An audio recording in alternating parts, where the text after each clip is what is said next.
Grip the recoil spring tube, pull it towards the muzzle, twist it a quarter turn so that the locking tabs are towards the top of the rifle. Oh, I'm filming.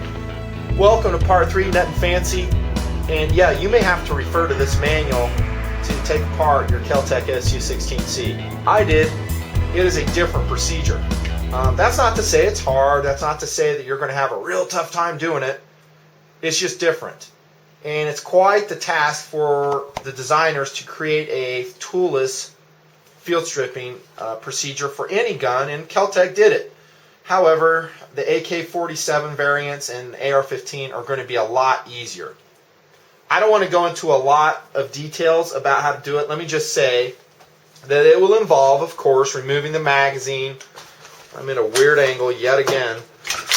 Double checking the weapon is empty, visual and field check, safe direction, and then we proceed with the field strip process, and that will involve, among other things, taking this bipod off and clearing it off so you have access to the barrel, and also this is actually called the recoil spring tube. I think I miscalled it the gas tube or something like that. And you'll push it into the, rotate it about a quarter of a turn, and it has a tab on it, and then you push it into the receiver, at which point you can angle the operation rod, op rod assembly, and the recoil spring tube downward and extract it from the receiver. One reason I don't like going into a lot of detail for a field strip is it's boring. For guys who are not going to own the gun, they just want to know the other stuff, their eyes glaze over. I know I'm that way. And then you can proceed with a field strip. The instructions in the manual are okay. I think they could be written better. Because when you put the gun back together and you're trying to get that op rod assembly back together with the gas spring tube, it goes pretty good, but I forget exactly what happened. It was like I was trying to sync everything up, and it just took some fiddling to get it right. And in a nutshell, it is definitely, or a nut and shell, it's not as simple as an AR-15 or an AK. It just isn't. It'll take a little bit of doing. I've done it about 5 times between these two guns, and I got better at it with time, but it is what it is. Be advised also, you can't clean the Kel-Tec SU-16 from the rear, i.e. chamber end, and a lot of guys like doing that so they prevent perhaps some wear and tear to the muzzle rifling that can affect your accuracy if you're sloppy with that rifling at the end of the muzzle. If that's damaged, that's really going to negatively affect your accuracy, so be advised. However, I've been dealing with such a thing with Mini 14s for, last 25 years or so, and it's not a huge deal. It's not a showstopper. Just be careful, just be careful when you're inserting your cleaning rod, or you can use a Delrin or brass guide if you want to. If you have a flash suppressor, that's easier to do, because a lot of times those guides will center up really nice in your flash suppressor as you clean your barrel. So just a couple tips there. Overall, though, you're going to find that the Kel-Tec SU-16C, maintenance-wise, is going to be pretty easy. It's not going to get as dirty inside the action as an AR-15 since it's a piston-designed gun. It means we're not blowing debris and powder residue back there. The interior stays pretty clean. That has a very M16-like bolt, like I mentioned earlier. Therefore, I think you should lubricate it, just like an AR-15 bolt. And you can use Slip 2000, BreakFree CLP, anything that's a little bit viscous. That's what I recommend to stay on those locking lugs so it's lubricated.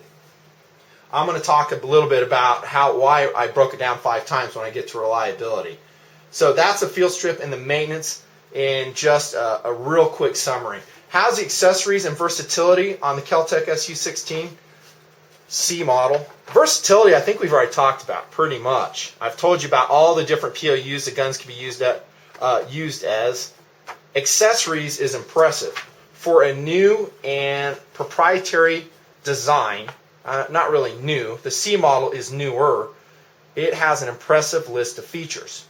A lot of guys like to put on what Kel-Tec, I hope I get the terminology right, calls a compact forend. And what it is a polymer Picatinny railed forend that you can replace that handguard / bipod with. There is a procedure to do it. It is a little bit tricky. If you want to, again, you might look it up. a good place for that might be Kel-Tec Owners Group again. Go there, and there's probably some information on how to do that. For me, at SU-16C, I kind of like the grip as it is. I dig it. I told you that in ergonomics. I like the checkering. I like how slender it is. We have a lot of real estate on which to grasp. That's a good thing. And I kind of like the looks of this stock bipod forearm better than I do that compact forend. You know, some guys will love it, and they do, and they put it on their guns, and they just rave about it. Also, they like the option of putting maybe a grip on there and maybe a light. However, don't think you have to go with that compact forend in order to put a light on. Voila! Here's how I did it for this user. This is a compact section of rail from Streamlight. It's polymer. Why polymer? Because this is a lightweight gun. That's its POU. As light a weight as we can get away with. That's everything, in my opinion, we should do on the Kel-Tec SU-16C model at least. And that's just Nutnfancy. So polymer rail, I'll annotate what it is, the model number if I can find it. And that was easy to do. We just drilled through the left portion of the bipod, Frenched in the screws, Loctited them so they won't come loose, and now we can put on our tactical light. Now this is an M6 laser light combination. Again, I'm always at these weird angles to put everything on, so I probably look like a total dork. I don't think this is stable enough really to get your benefit from a laser. The light is the main reason why this is riding on here. I think every tactical carbine should have a light on it too. Vertical grips are extra credit. Just depends. You know, I can take it or leave it. Usually I'll take it, but sometimes, like in this POU, the weight is not worth it. And so I'm not going to go ahead and put a rail system on SU-16C and then load it down with all kinds of laser grips. Vertical grips, laser lights, and maybe some other accoutrements that I just don't need. A light I need. I think that's useful, and it can be very serviceable in pretty much every tactical situation. And that's an easy way to do it. What are some other accessories from Kel-Tec, and this is riding on the gun, is they have a single point sling system they sell. It attaches through one of the receiver screws. Comes with a different screw. You could make the case it kind of interferes in the fire control area. And I have fired this gun like that. I have not found that to be the case. That's one reason why I put this elastic here on the pistol grip. That way this is not swinging over the trigger. It stays stable and in the same place. The only thing you got to watch when you do this, and I could run some duct tape on that to keep it stable, the only thing you need to watch really is when you fold the stock, sometimes that elastic could slip down there and cause a problem. Just be advised. By the way, folding the stock is a simple affair. All you do is pinch it, like so. I don't know if you can see that, but you'll just pinch that actuation mechanism there and fold it. And another thing I forgot to tell you guys is you can fold the stock even with a 30-round magazine in place. That is amazing to me. Just like so. Ultra cool. Look at that. And I think I told you, if I didn't, let me tell you now, you can fire the C model with the stock folded, and yet again, ergonomically, that folded stock functions as a vertical grip. Sorry if I already told you that. Sometimes in my retakes I forget. That's nice. I don't anticipate doing that a lot, but it's nice to have options and nice to know that you can do that. How cool is that, though?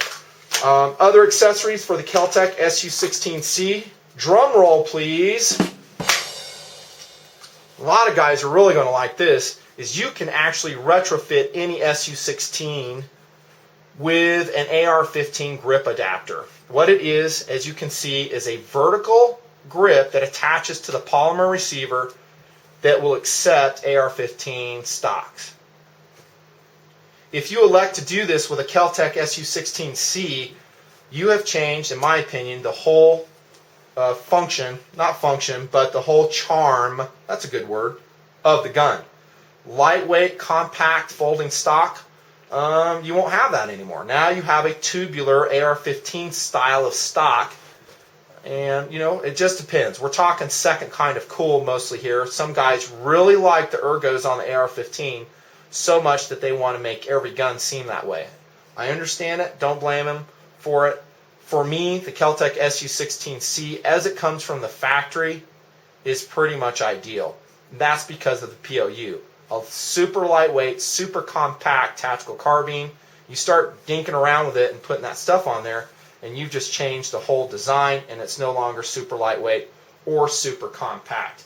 There's some other accessories for the Kel-Tec SU-16C that you might want to go check out. I told you about the different op rod cover, and you can put a round one on there. Go to the website and look it up. Suffice it to say, it has a great selection of accessories from Kel-Tec, and good job, Kel-Tec. And they're always coming out with more, and moreover, Kel-Tec is always coming out with different variations of the SU-16 and other guns that are like it. And I went there and they had a poll going on. They said, hey, what would you like to see? What calibers of SU-16C would you like to, or SU-16 would you like to see? Would you like to see a 7.62 by 39? That's cool. Or set, maybe a 6.8 SPC. That's Kel-Tec. They're pressing on. Hopefully, the political environment in which we find ourselves in 2009 will be amenable to such gun developments by Kel-Tec. And I really hope they are, because there's some exciting designs coming out of Cocoa, Florida from Kel-Tec. I hope they can continue. On to value. I kind of started the whole series of vids on this Kel-Tec Kel-Tec SU-16C on that, didn't I? That it costs about half of an AR-15. That is good value. That's not to say it's going to be ultra cheap. I hesitate to say a price, but maybe in the range of $600 to $700 for a Kel-Tec SU-16C. That's good value as of now, especially for a gun of this quality and this type of portability. Not bad. And it absolutely blows away most, not all, but most AR-15 offerings in terms of value. Like I said, it's a real easy deal to spend $1,400 on an AR-15. And that hurts. That's a lot of money that dudes don't have. So in terms of value, it is on par with the Mini 14, which is also one of my favorite high-value carbines, highly recommended, as is SU-16C. Let me back up a little bit because I forgot to address the Burris. I think, like I said in my EOTech versus Aimpoint video, it makes a heck of a lot of sense to run an optic, i.e. zero magnification red dot variety, on your tactical carbine.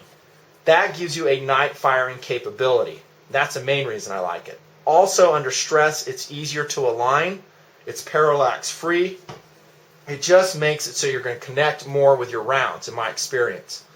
Like I mentioned earlier, this is not an EOTech. It's not an Aimpoint, but it's also not a super cheap sight. I think it runs around $160.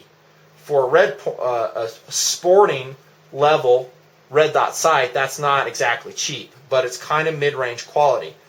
I think it's a perfect choice for this Kel-Tec.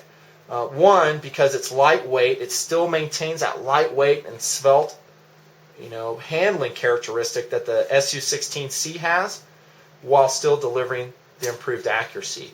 When I mounted a scope, as you saw in the video there earlier for accuracy testing, and I got to tell you this, I did note that my scope ran out of adjustment on this rail. I had standard rings, I think they were Leopold rings, and I was running a value-oriented Leopold.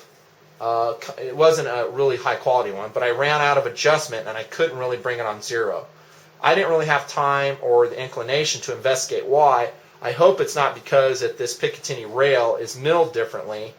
I kind of suspect it wasn't, and it's probably either my rings or my scope, and that's because this Burris speed dot, when mounted, was right on the money. But I do have to share that with you, just in case, be advised. And that gets to the point, if you decide to put a scope on your Kel-Tec SU-16, go for it. But it's going to add weight, and you're kind of going to lose the benefits of that superb handling and quick on target stuff. On to durability and reliability. How's that? Well, there's a lot of talk that perhaps the Kel-Tec SU-16 is not going to be nearly as reliable or nearly as durable as an AR-15. I'll address that in a sec. First, reliability. I found that Kel-Tec SU-16 number 1, I forget which one is which, one of them was 100% reliable. The owner had put some rounds through it, but not a lot. But as I shot it, I had no jams whatsoever. It just shucked everything. I'm talking Wolf, S&B, XM193, Winchester white box, and a few hand loads, just a few of those, and it just shot them all. The Kel-Tec or SU-16C number 2 had issues. As soon as I started shooting it, and I'll show you some video that I'll put over there, it was jamming. It just wasn't cycling. And I started the break-in process with Wolf ammo. Now, a lot of guys say, oh, Wolf ammo, that stuff's crap. I totally disagree. I think the polymer encased Wolf is fine for plinking ammo. It has a softer steel than any component in the gun. It's not going to damage anything. And I have a lot of my friends, and myself included, that have shot thousands and found thousands of rounds of Wolf in both ARs and now Kel-Tec SU-16s with no problems. What I found, though, in relation to the stoppages of number 2 was it needed to be broken in. And I confirmed that with a call to the factory. I told them what happened. I said, hey, listen, I didn't tell them who I was. I said, hey, listen, I'm having all kinds of stoppages with a gun.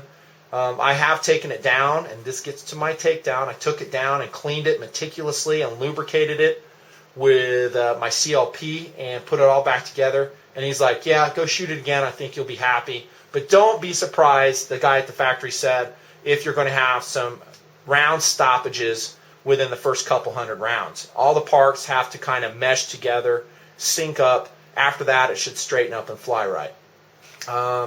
That's exactly what happened. I went out and shot it, and it didn't jam once. With a variety of ammunition, it just shucked it. You know, bam, bam, bam, bam. It was awesome. Therefore, I am inclined to believe what he said. There is a break-in period for the Kel-Tec. He also said that they're going to amend the manual of the SU-16 to show that, hey, kind of expect a break-in period with this gun and keep it lubricated well, just like I told you earlier. And then your reliability on this thing's going to be pretty darn good. Now, compared versus an AK AR, which one's more reliable? Well, I'll tell you, I shot the gun after I lubricated it, and then I ran 300 more rounds through it without a single hiccup. I feel pretty confident that it's a reliable weapon system at this point. Wolf ammo, by the way, is very underpowered. If you can get any type of tactical carbine to operate with Wolf, you're probably going to get it to work in any gun, in my experience. It's just underpowered. If you cycle XM193, some high-quality ammo through your gun, and it doesn't function, then you got issues. You need to investigate as to why. But the Kel-Tec, I think, is on par, honestly, with an AR-15. AK is superb. I mean, like I said, that thing's like the ultra-reliable, weapon system of the world. Like I said in my reviews, it's hard to match that. And I don't know if I'd put the Kel-Tec in that same category, albeit it is a piston gun just like the AK. So reliability, I'm going to call it excellent after break-in. So just keep that in mind. Durability, I think it's a lot more durable than guys are going to give it credit for, truth be told.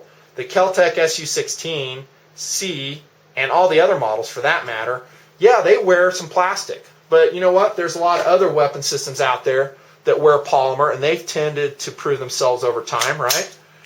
Yeah, they're very good. Like the Glock, an outstanding gun, polymer framed, and hundreds of thousands of rounds, and it just keeps on chugging. Yeah, that's amazing. Kel-Tec could prove to be the same way. It won't be me that's proving it, though. I mean, that's going to be thousands upon thousands of dollars and lots of time to prove it.